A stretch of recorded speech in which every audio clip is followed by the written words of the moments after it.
For decades, the relationship between America and China seemed simple.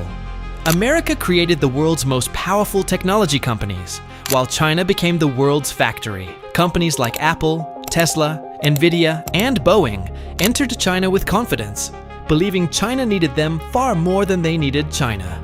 But today, that relationship is starting to change. And the clearest sign of that shift may have happened during Donald Trump's latest visit to Beijing. Because this wasn't just a political trip. Standing around Trump were some of the most powerful business leaders in America. Jensen Huang of Nvidia, Elon Musk of Tesla, Tim Cook of Apple, CEOs whose companies once symbolized American dominance itself. But this time, they didn't arrive in China as conquerors entering a new market. They arrived looking careful, defensive, even desperate. Because China is no longer the same country American corporations walked into 20 years ago. Back then, American companies were treated like untouchable giants. Chinese consumers lined up for iPhones. Tesla became a symbol of luxury and innovation. Nvidia's chips powered China's growing AI industry. Boeing aircraft filled Chinese airports. For American corporations, China became one of the most profitable markets on Earth. But while American companies were making billions inside China, China was learning. It learned how to manufacture advanced products at massive scale. It learned how to build supply chains faster than anyone else.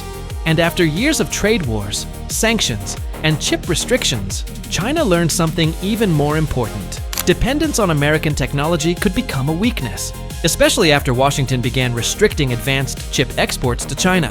From Beijing's perspective, the message became clear. The United States was willing to use technology as a geopolitical weapon. So China responded the only way a rising superpower could. It accelerated its push toward technological independence. And now, American companies are beginning to feel the consequences. Take Nvidia, for example.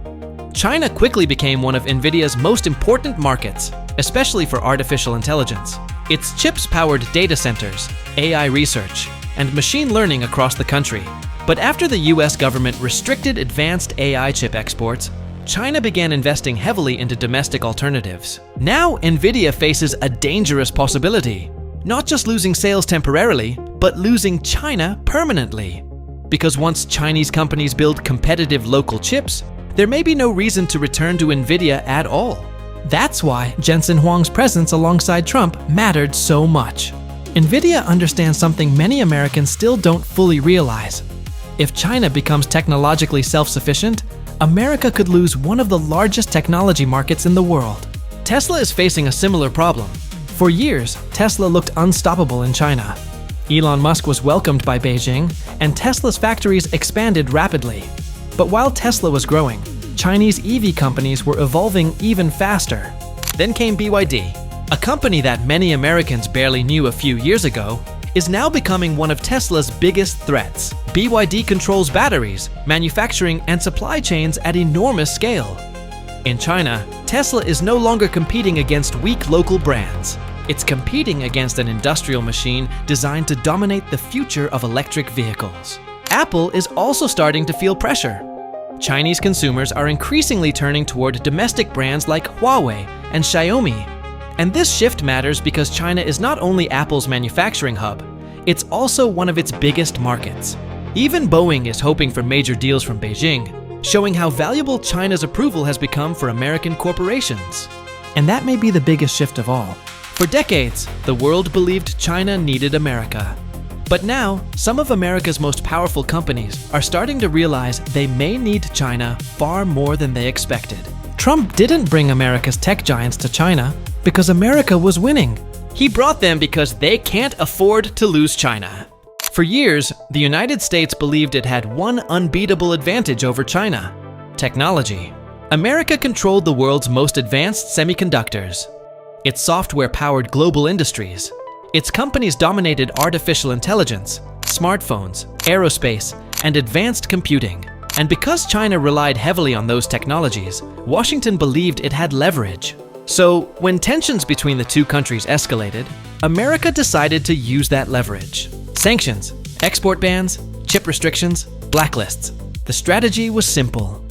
Slow China down by cutting access to critical technology. And at first, it looked like it was working.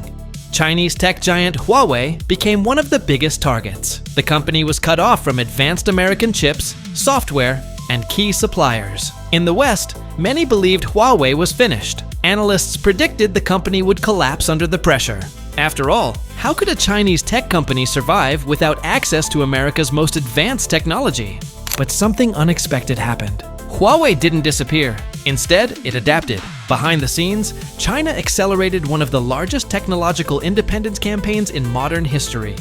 Billions of dollars were poured into domestic chip manufacturing, AI development, battery technology, and supply chains. China realized that if America could cut them off once, it could do it again. So Beijing began preparing for a future where it could survive alone. And slowly, the results started appearing. Huawei returned with new smartphones powered by increasingly advanced domestic chips. Chinese semiconductor companies like SMIC began making major breakthroughs despite restrictions. While their chips still lag behind the absolute cutting edge of companies like TSMC or Nvidia, the gap is no longer as impossible as many expected. And that's what worries Washington. Because America's strategy may have created the exact outcome it was trying to prevent. Instead of keeping China dependent, the pressure forced China to innovate faster. The same thing is happening in electric vehicles. While much of the world was still debating the future of EVs, China quietly built an entire ecosystem around them. Batteries, rare earth minerals, manufacturing, charging infrastructure, and supply chains, China invested in everything simultaneously. Now the results are impossible to ignore. Chinese EV brands are expanding across Europe, Southeast Asia, Latin America, and even parts of the Middle East. Companies like BYD are no longer just competing locally. They're becoming global players. And unlike many Western automakers, Chinese companies often control nearly every part of the production chain themselves, allowing them to move faster and sell cheaper. This is no longer just about low-cost manufacturing. China is trying to dominate entire industries from top to bottom. And perhaps the most important battlefield of all is artificial intelligence. For years, America believed AI would remain firmly under Silicon Valley's control. But China is rapidly building its own AI ecosystem, complete with local chips, domestic cloud infrastructure, Chinese AI models, and government-backed research. The goal is becoming increasingly clear. Reduce reliance on American technology wherever possible. And while China still faces major challenges, the direction is undeniable. The country that once depended heavily on American innovation is now building alternatives at a speed that's making even US companies nervous. Which leads to a dangerous realization for Washington.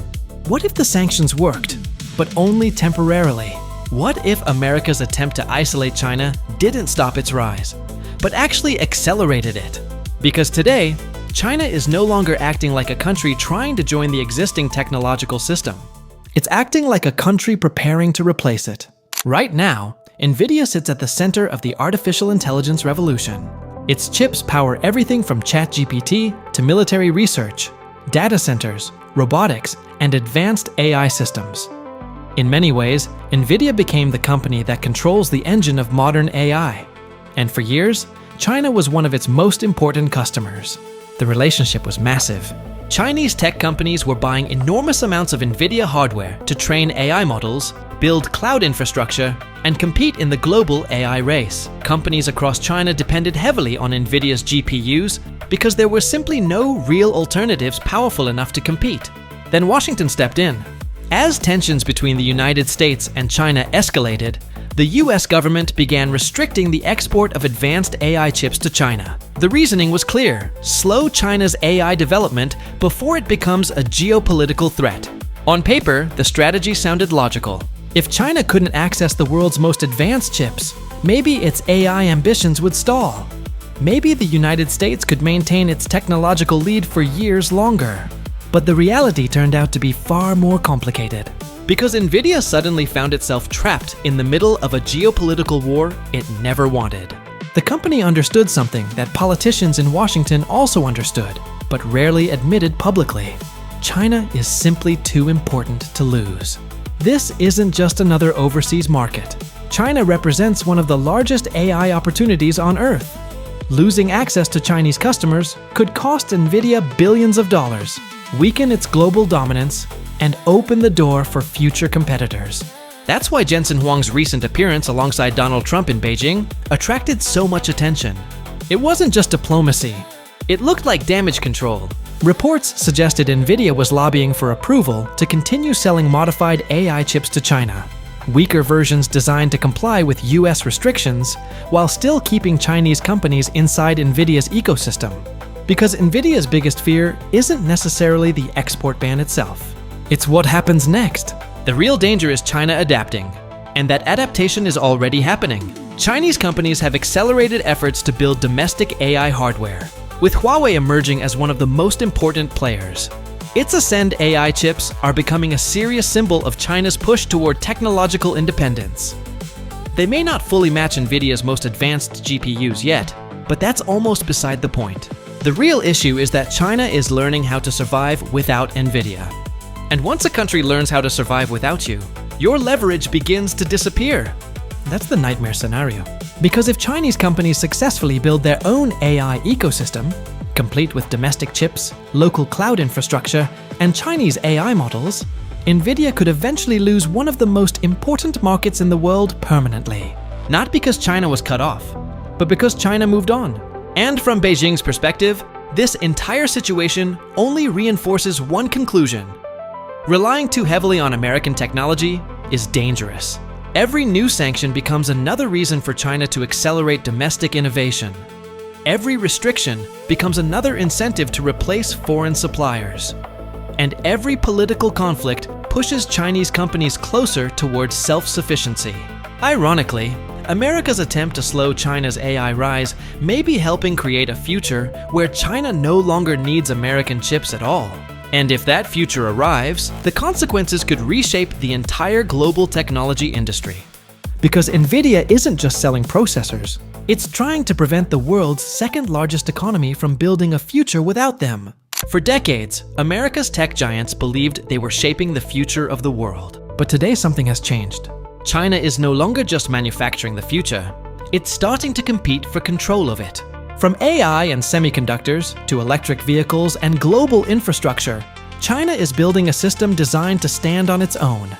And the companies that once believed China depended on them are now facing a new reality. China may no longer need them the way it once did. That doesn't mean America's finished. But for the first time in generations, America is facing a rival powerful enough to challenge its technological dominance across multiple industries at once. And maybe that's why America's biggest tech companies suddenly look so nervous in China. Because the future they thought they controlled may no longer belong to them alone.